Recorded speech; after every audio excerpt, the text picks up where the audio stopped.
Royal Canyon. It's true to Really? its name. I don't think we talked about the game much at all. I think I don't do Game Grumps talk about the game at all when they play it.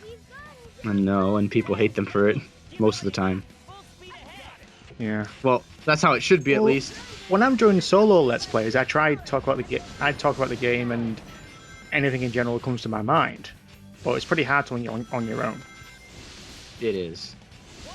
Which is why But this is why I recently did a Let's Play with my friend Mike on Lala Laws. okay, let's actually start discussing some of the game's elements. The team characters. 4 parts in, you have different character powers. You have your speed characters, you have your flying characters, and you have your power characters. Your power characters. Something that'll be repeated in the Riders games later on, anyway.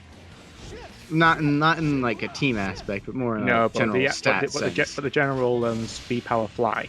Yeah, stats. Speed characters are fast. They go. Well, all characters are fast, but these guys can do speed sign stuff, so that's why. Yeah. That's pretty much their use. That's pretty much. They're the fastest characters, and that's about it. And they also have a tornado ability, which it is useful, but not until later in the game. When the enemies actually get armor. And also the pole, which was introduced in the second neck, but never dwelled on it. And also, how the hell can you go spin upwards? Don't question it. I'm questioning it. Well, stop. Knuckles and other power characters, they have a 3-hit combo, and after that 3-hit combo, they get splash attack damage, which they get a splash. I will say one thing about the elements of element like in the design wise is leveling up. I think that's really unique. It's a unique idea for the Sonic series, yes. Which they'll expand it upon and make it into a full-fledged RPG experience in Unleashed and Secret Rings. And then there's that one BioWare game that no one talks about. I talk about it. It's fucking good. I personally find it hard to play through with that music, but otherwise, yeah, its mechanics aren't bad. They are bad. But look, speaking from my experience, as someone who barely fucking plays any RPGs at all. Oh, that's the reason. Now I understand. I don't play many RPGs, so now I understand why playing an RPG is so hard for you. So when I play an RPG and I actually enjoy it and play through to the end, it did something good. Otherwise, if I don't fucking don't even interest me or I get bored with them. Seriously, recently I've been playing Final Fantasy X. I can play through that and enjoy it. Okay, aside from the sphere grid is a bit of a pain in the ass. What are you groaning about?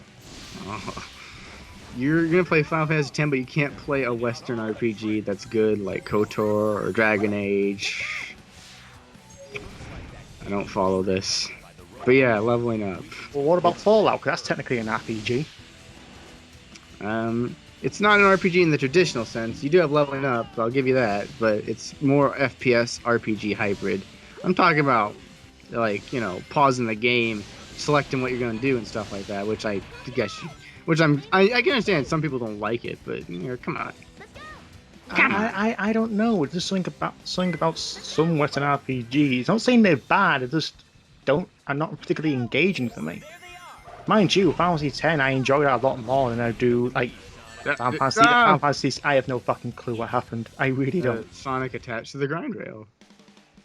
Yeah, but I can play FF10 fine, but FF7 I can't. You just don't like turn-based or the pause and stop, or same thing. Pause and choose. I think that's the reason. I think the active turn rather than active time is better for me. Ow. The trains. Anyway, the level up system in Sonic Heroes is pretty fun. It's fun and unique, and actually has certain abilities that actually upgrade over time, such as Sonic being able to actually flip enemies and take the armor off when level 3. Tails can actually kill stuff. I have no fucking clue again.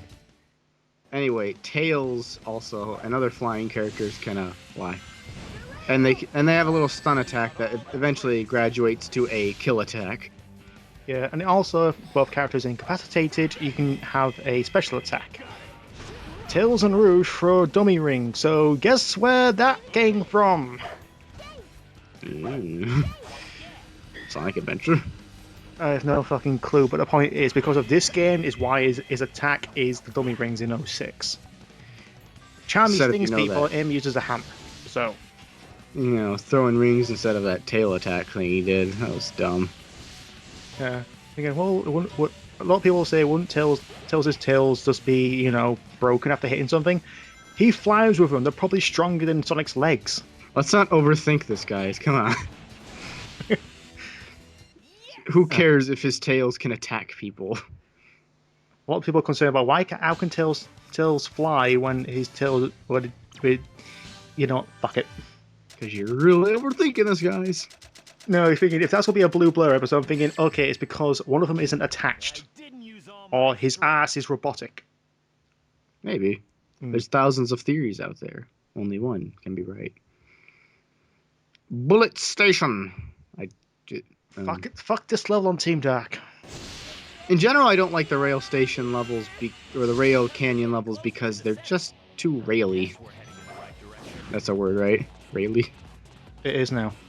Okay. Well, I think they just have too many rails. I don't know if... Yeah, I mean, it's unique. It was unique for Adventure 2.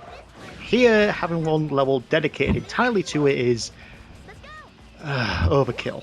The only strategy in rail grinding now is making sure you jump from one to the other before you get hit. Which they kind of fucked it up in Lost World. Lost World looks so not good. A lot. It's completely polarized. I mean, personally, I've only played a couple levels. I don't own it yet. Which I know. Oh, shock, gas, Sonicguru doesn't have the latest Sonic game. I don't have the latest console, so I can't get it. Wii U is it's a console you have to dedicate yourself to. Not really. It's just, well, if you there's only a few games for it that I'm actually interested in. Otherwise, I would about 10 games worth getting for it right now compared to the 2 or 3 for the PS4 and for Xbox One. Well, that's not very fair though, because those consoles haven't been out that long. Yeah, but they're selling much better than the Wii at the moment. Well, sorry, that's markets dictated by the leaders, and right now Sony and Microsoft have way more fans in the markets that matter than Nintendo does, which is sad to say. Because people want their hardware rather than the games to actually play it with. In which case, open your fucking eyes. Well, every console I bought it for a game I wanted to play. Well, I'm not saying people who bought the PS4 or Xbox One at launch are idiots. But the people that bought the Wii U clearly were not thinking straight either when it came out at launch, because honestly, it didn't have a lot of games other than ports. It had Nintendo Land and New Super Mario Bros. U and Zombie were the only ones worth getting at the time. But even then, you could probably only, if you're gonna file it down, people that only like Mario are probably the ones that got the console. I didn't like New Mario Bros. Wii. Well, I'm not saying that you had to like the older one. I'm just saying I know. It's just people will tend to gravitate towards the Nintendo console because of Mario, not because of Zombie U or what was the other one? Nintendo Land. Oh, whatever. Yeah, I know. It's just basically Wii Sports, but you had to get the premium edition, which I have to question. Why is there 2 versions of the fucking console? Who knows? I don't know. Thinking if there a base version came with Nintendo Land and had a decent hard drive, it would sell better. But no, you had 2 distinct versions. But that's the thing, though. None of the consoles that came out in the past 3 or 2 years have had any games at launch worth getting. The Wii Twilight Princess. I said 2 to 3 years. Sorry. The Wii had. I have no fucking clue. I can't remember off the top of my head. Xbox had Mass Effect and other things like it. Perfect Dark Zero sold a few consoles. Well, we're talking about the 2 to 3 years. Well, I know, but if we're gonna actually include all the other consoles, yeah. Well, okay, the previous generation of gaming. Let's go for that. Xbox 360 had Mass Effect and it had Perfect Dark Zero, which a lot of people were fans of Perfect Dark at the time. It was okay for me. There were lots of See, this is the thing. I was particularly interested in Cameo. Again, I'm not an expert on this stuff. I don't know anything. I'm just trying to remember because I can't remember. Yeah, I can't remember off the top of my head, but I can tell you right now, Wii U did not have enough games worth getting at launch, so no one really bought the console, which is unfair, yes, but it's also true of people because they really want games to play, and the Wii U just didn't have it there at the time. It has It has more games that you want to play now, like Pikmin and eventually Bayonetta 2 when that comes out, and it's somewhat slated for summer. And Wonderful 101 and stuff like that. Yeah, it's got games now, but it didn't get them when it mattered. And the PS4 and Xbox just had more fans in general out in the market where people definitely want those fans, the West. Because, let me put it this way. The West is a focus for just about every gaming company now, even the ones in Japan. That's why so many games nowadays from Japan, like Capcom games, are getting westernized, or they're getting Western developers because they want to attract that market. But they can't do it because they aren't, Western developers, and thus they don't understand exactly what made the Japanese versions of their games so popular. Like Resident Evil and DMC. They don't understand what made those games enjoyable for people. I think it should be clearly like the game design and everything else. But then again, it factors into different tastes for Japan. Like Final Fantasy and Dragon Quest are a lot more popular in Japan than over here. Whereas here we like our apparently Call of Duties, which is can go fuck itself for all I care at the moment. I'm just getting tired of it. Well, again, there are fans of Japanese games though. Yeah, of course. There is. My brother, he fucking loves like Monster Hunter, Harvest Moon. I can't not for the life of me get into them. Yeah, they're life sims. You hate life sims. I don't like simulation games. But yes, in general, people nowadays are more interested in the Western market, which is sad but true. And Japanese games aren't going to be getting any better. Yeah, well, Japanese games seems to have a lot more uniqueness and more palettes, whereas ours comes down to like 3 distinct titles. Apparently, according to Jimquisition, saying, it always comes down to Call of Duty, Clash of Clans, and Candy Crush. And I don't play any of them. And again, I'm generalizing like shit here, but I'm just trying to put it in perspective. The Wii U did not sell well because I don't know, people just don't have. It didn't grab the casual market, which is what won the Wii U with so many people, and it didn't have the games to support the hardcore fans, so there was no reason for anyone to buy it. The PS4 and the Xbox, while they didn't necessarily have they had the same problem as the Wii U, they also had a bigger install base, and they had a bigger user base that, as much as it sucks, they just had games like Call of Duty, which a lot of people wanted to buy on the PS4, and Battlefield 4, which people wanted to buy on those consoles. But those not particularly exclusives. I mean, you're basically wasting more money on a hardware for a game you could easily get on your current systems. I know, and I'm talking out of my ass. I have no clue what I'm talking about. When do we not talk out of our ass on this? We've gone through a whole level talking anything but Sonic Heroes. God damn it, you're right. Oh look, we finished the level. But no, PS4 and Xbox One, they just had a bigger fan base, and and they just had. As a gamer, I just don't gravitate towards it. I mean, I would get the consoles. Would get a PS4, but there is nothing for me to worth getting for it unless that I cannot get on a current system. It's a hard thing to analyze. In general, people just gravitate more towards the Western consoles because they just know it better. I'm just assuming. How is the PS4 a Western console? Well, okay. Right now, the PS4 feels more like a Western console than a Japanese console. It's definitely trying to appeal more to the Western. Yeah, it has a more Western. The third party is more Western.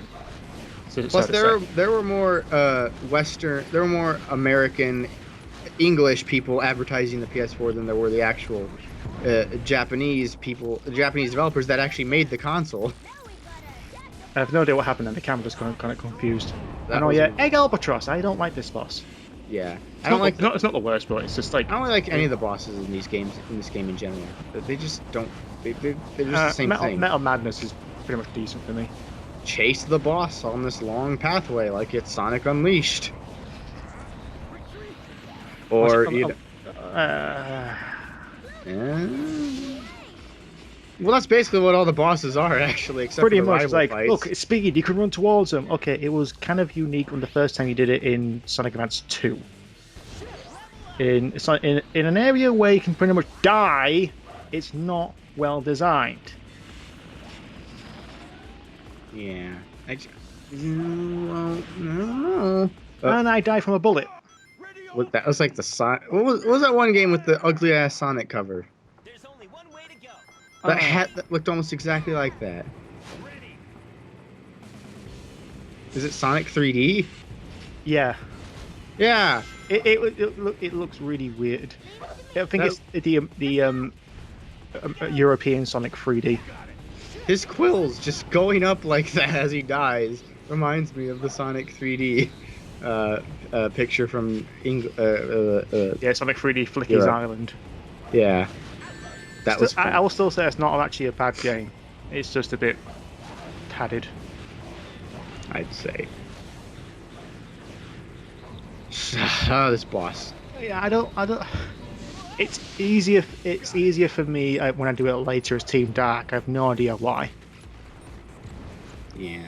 But right now it's like, oh, you got to hit. What the fuck hit me? The propeller. Propeller. The giant one right there. That the one that's covered and not small and too small to actually hit me in the distance. And I'm gonna die because I'm gonna fall. No, it puts me at the other end so I can get to level 3. God's like, hey Sonic, I see you beating up on that Dr. Robotnik. I'm gonna put you here just so you don't die. If everyone's on the question why am I being surprised by this, it's been nearly a year since I recorded this. No, not nearly. No, it's been that 6 months. No, 6 months since I recorded this. I can't remember what the fuck I did. Yeah. No, he's not, Tails. The stretch of land goes on forever. And it loops, so... And he's pretty much confined. He's got it on autopilot. It's sort of like the Sonic series itself. It's trapped on a loop. It's trapped on an endless cycle. It can never escape. Yeah. One thing about the boss fights as well I don't like is that it doesn't actually lock on when the homing attacks. Well, there's no lock-on in these games. It's all soft. No, but you have to fucking take a random guess, and even when you're so fucking close to it, it's still fucking lock on. And which, in any case, I'll see you in part 5 after this cutscene. Whoa, what happened? Robotnik was a robot all along. Oh look, it's the classic Robotnik head. The voice acting in this game is better and worse at the same time.